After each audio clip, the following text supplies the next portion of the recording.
Hi, I'm Sam, and I'm going to be talking about the book Master Harold and the Boys by Athol Fugard. The book Master Harold and the Boys is related to the apartheid, which is in South Africa when the all-white government began enforcing existing policies of racial segregation, and that started in 1948 and went all the way through 1994.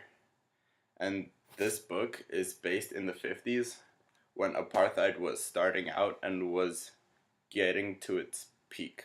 The book starts out with these two black servants named Sam and Willie working at a shop run by Hallie's parents. Hallie's dad is an alcoholic and an embarrassment to him. His dad is also in the hospital for reasons unknown. Hallie is a kid that doesn't like school or like to do homework, but later in the book, his mom calls and tells him that she's going to bring his dad home from the hospital. Hallie doesn't like this too much, so he starts taking out a lot of his anger on his friend Sam.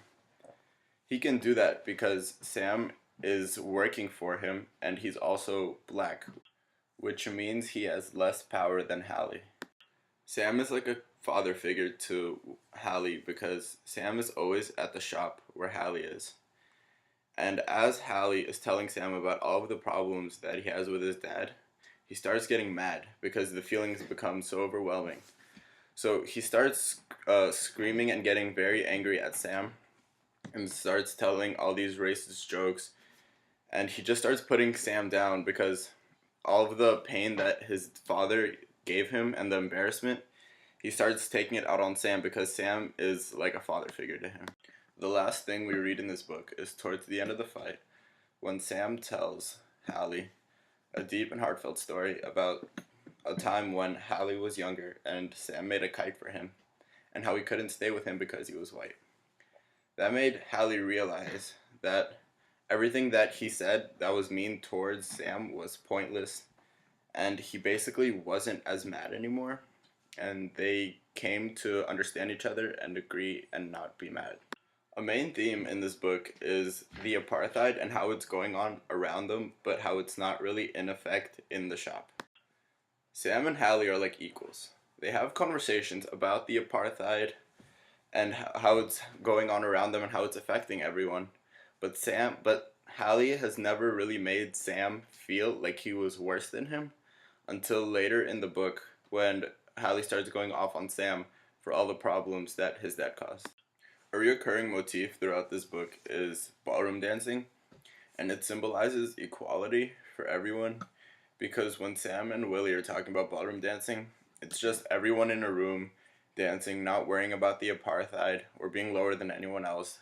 They're just listening to the music and everyone just dancing, not having any worries or any problems with anything that's going on outside.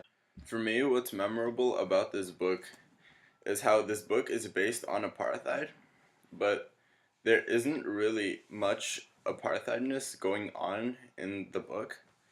There is one or two situations where Hallie is screaming at Sam or Willie and they have to call him Master Harold, but other than that, they're basically equal. So that makes it memorable for me because although this book is supposed to be how the white people are better than the black people because it's talking about apartheid, it's not. It's how people are actually all equal, so it's showing that there's something greater than the apartheid.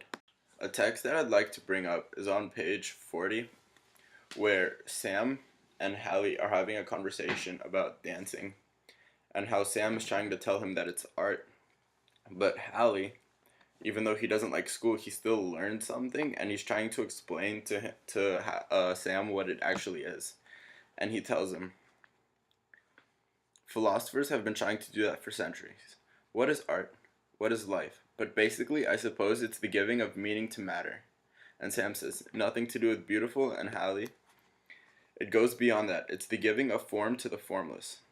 So that is also one of the conversations that they have throughout the book that I mentioned, where Sam and Hallie have different conversations where they bond, where they can actually learn and talk to each other as equals. Another piece of text that I'd like to bring up is on page 58, and it's where Hallie has been talking to Sam, and screaming at him for all the problems that his dad caused. But after Sam has told him the really heartfelt story, Hallie admits with great pain, "I love him, Sam." And Sam gives this whole speech about why he knows and how it's important that Sam is there to support him with everything that's happening with his dad. And in the middle of it, Sam says, "But the one person who should have been teaching you what that means was the cause of your shame. If you really want to know, that's why I made you that kite." So Sam describes why he made the kite for Hallie and how it's supposed to help him cope with what his dad isn't teaching him and how his dad isn't being there for him. Since this book is written as a play, the writing style of it is simple, which makes it easy to understand and leaves a lot of room for interpretation and understanding of the actual text and what it's trying to say. And it allows the reader to go deeper than the actual surface level of what the people are saying. What's memorable for me about this book is at the end, after Sam and Hallie have been arguing for a while, they come to an agreement, and that basically represents the end of apartheid for me. Even though this wasn't written in towards the end of apartheid at all, I just feel like it represents how apartheid ended, because it shows how the white man was angry with the black man, and then later they came to an agreement and they were able to be fine with each other. So that's something that's memorable for me. And this book, it goes through many different stages of apartheid, of equality and how that's past apartheid, but also how there's differences in relationship and power. So if you want to read or learn more about that, you should read this book.